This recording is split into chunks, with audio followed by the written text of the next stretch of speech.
আশা করি আমার প্রিয় শিক্ষার্থীরা সকলে অনেক অনেক ভালো আছো। আজকে তৃতীয় বর্ষের কমপ্লেক্স অ্যানালাইসিস বা জটিল বিশ্লেষণের in course of final suggestion দেওয়ার চেষ্টা করব চ্যাপ্টার 1। তো আমাদের যারা তৃতীয় বর্ষের পেইড বেসের স্টুডেন্ট বিশেষ করে তাদেরকে এই সাজেশনগুলো ফ্রি দেওয়া হচ্ছে, এবং যারা পেইড বেসের বাইরে তারা অবশ্যই সাজেশন ফি দিয়ে অ্যাড হতে পারবে। সাজেশন দেওয়ার আগে বলে নিই সাজেশনটা কীভাবে দেওয়া হবে। তো 01767351308 এই নাম্বারে হোয়াটসঅ্যাপে নক দিয়ে তোমরা আমাদের ক্লাস পারচেস করতে পারো 410 টাকা ফি, অ্যান্ড সাথে সাথে তোমরা সাজেশনও পারচেস করতে পারবে। ওকে, তো এক কথা বলি যে সাজেশনটা দেওয়া হবে তোমাদের কিভাবে, যে চ্যাপ্টার দেওয়া হবে সেই চ্যাপ্টারে কত মার্ক পরীক্ষায় প্রশ্ন হয়, কিভাবে হয় সেই ধারণা দেওয়া হবে।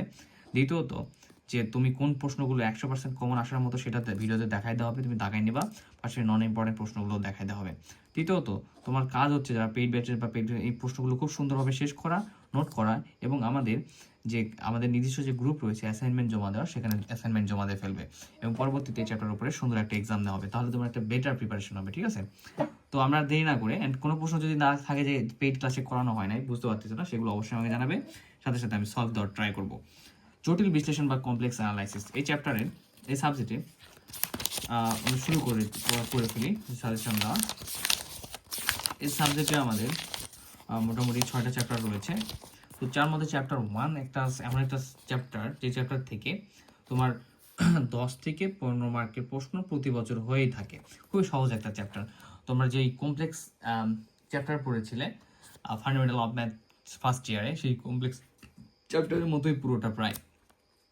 তো কত মার্ক কমন পাবা তুমি? 10 থেকে 15 মার্ক কমন পাবা। বিশেষ করে খ বিভাগে প্রশ্ন বেশি আসে, আর গ বিভাগে দুই একটা কিছু প্রশ্ন রয়েছে যেগুলো গ বিভাগে আসার মতো, সেগুলো তোমার সারা প্রশ্ন থেকে খুব সুন্দরভাবে দেখে নেবা। তো প্রথমে যে প্রশ্নটা তোমার করতে হবে, একটু এক্সট্রা কথা না বললে স্টুডেন্টরা আসলে বুঝতে পারে না যে কীভাবে ফলো করবে, কী করবা। তো তোমরা কে কোন কলেজ থেকে আমাদের এই পেজ পেজে আসো বা ফ্রি ভিডিওটা দেখতেছো, বা কেউ যে দেখতেছো, এটা অবশ্যই জানাবা। তো দেখো, তোমাদের একদম ডু অর ডাই না, এটা একটা যেহেতু সময় আছে মোটামুটি, তোমাদের প্রথমত ইম্পর্টেন্ট যেগুলো বলবো 100% সেগুলো তোমরা ডু অর ডাই হিসেবে নেবা।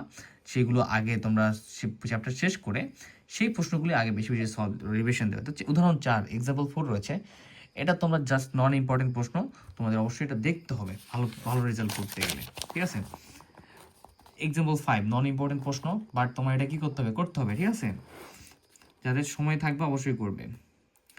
এক্সাম্পল 6 এটা একদমই প্রয়োজন নাই, বাট যদি কেউ পারো বা পেইড বেস যদি করা থাকে এটা তোমরা দেখতে পারো। এক্সাম্পল 6 2 নাম্বারটা এখান থেকে। এক্সাম্পল 7 থেকে একটা মোস্ট ইম্পর্টেন্ট প্রশ্ন রয়েছে তোমাদের জন্য এবার, সেটা হচ্ছে cos h = 2। ঠিক আছে, এক্সাম্পল 7 3 নম্বর যে প্রশ্নটা রয়েছে, এটা মোস্ট ইম্পর্টেন্ট একটা প্রশ্ন, তোমরা দেখে নিতে পারো।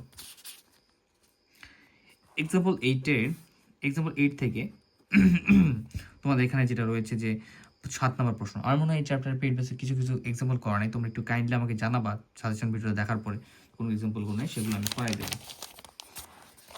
এক্সাম্পল 9 মোস্ট ইম্পর্টেন্ট একটা প্রশ্ন, খুবই গুরুত্বপূর্ণ, দাগায় নাও। এক্সাম্পল 9 মোস্ট ইম্পর্টেন্ট, খুব গুরুত্বপূর্ণ। এক্সাম্পল 9 4 নম্বর প্রশ্ন মোস্ট ইম্পর্টেন্ট, খুব গুরুত্বপূর্ণ প্রশ্ন। ঠিক আছে, এরপরে এটা নন ইম্পর্টেন্ট দেখতে হবে, ওকে। যেগুলো নন ইম্পর্টেন্ট দেখবা না এরকম না, যেগুলো বলতেছি একদম খুব বেশি গুরুত্বপূর্ণ সেগুলো বেশি বেশি রিভিশন দেবা, আর যেগুলো নন ইম্পর্টেন্ট সেগুলোর নিয়মগুলো সহ যাতে ভালো রেজাল্ট করতে গেলে সেগুলোর উপর একটা ভালো প্রিপারেশন থাকতে হবে। এক্সাম্পল 12 মোটামুটি ইম্পর্টেন্ট, ঠিক আছে, এটা দেখে ফেলবা মোটামুটি। এক্সাম্পল 12 মোটামুটি গুরুত্বপূর্ণ।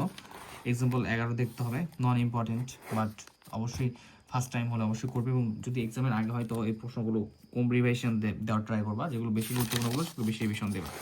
মোস্ট ইম্পর্টেন্ট তোমাদের জন্য খুব বেশি গুরুত্বপূর্ণ, পরীক্ষা একবারে আসার মতো একটা প্রশ্ন, যে অনেক সময় হয় কি এটা দেয় অথবা এটা দেয়, অনেক সময় দুইটা একসঙ্গে দিয়ে দেয়। ঠিক আছে, গ বিভাগে। সো তোমাদের 13 নম্বর প্রশ্নটা তোমার জন্য মোস্ট ইম্পর্টেন্ট, খুব ভালোভাবে শেষ করে ফেলবা। এক্সাম্পল 15 14 নাম্বারটা ইম্পর্টেন্ট না, তোমরা একবার দেখে নিতে পারো, যদি চাও দেখে নিতে পারো। ঠিক আছে, এক্সাম্পল 15 থেকে প্রথমেই তোমার যে প্রশ্নটা দেখতে হবে 2 নাম্বার মোস্ট ইম্পর্টেন্ট। এই 10, 11, 12 নাম্বারটা রোমান সংখ্যাগুলো খুব ঝামেলা করে, তাই না? 13 নাম্বারটা দেখতে মোস্ট ইম্পর্টেন্ট, 13 নাম্বার টপ প্রশ্ন একটা। তো গত বছর কিন্তু একটু উল্টো করে দিয়েছিল, সাজায় গোছে উল্টো করে দিয়েছিল, একটু রিক্সই হতে পারে, তারপর দেখবো এটা দেখবা। এরপর এখান থেকে তোমাদের দেখতে হবে এইটা।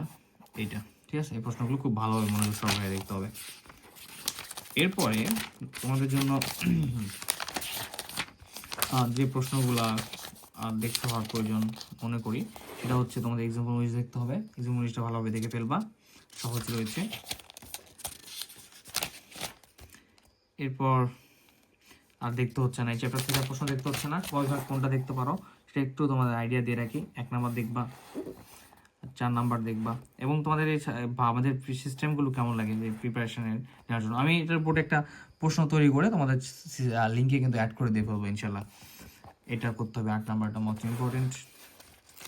12 করবা, 13 করবা, 15 করতে হবে, 16 করতে হবে, 17 করতে হবে, ঠিক আছে। তুমি 2টা থেকে 3টা কয় ভাগ, মোস্ট ইম্পর্টেন্ট প্রশ্ন কয় ভাগের জন্য এটা দেখতে হবে। যেগুলো দাগাই দিলাম কয় ভাগের জন্য এগুলো পড়ে ফেলবা, ঠিক আছে, ইনশাল্লাহ কমন পাবা। তো চ্যাপ্টার 1-এর সাজেশন হোম টিউটর 55 থেকে এতটুকুই ছিল। ধীরে ধীরে আমরা আগাচ্ছি, ধীরে ধীরে আমরা কোর্স অ্যান্ড ফাইনাল এক্সামের সাজেশনগুলো শেষ করব। আর অবশ্যই একটা কথা বারবার বলি যে তোমাদের চ্যাপ্টারের জন্য সাজেশন দেবে সেগুলো ভালোভাবে কমপ্লিট করবা।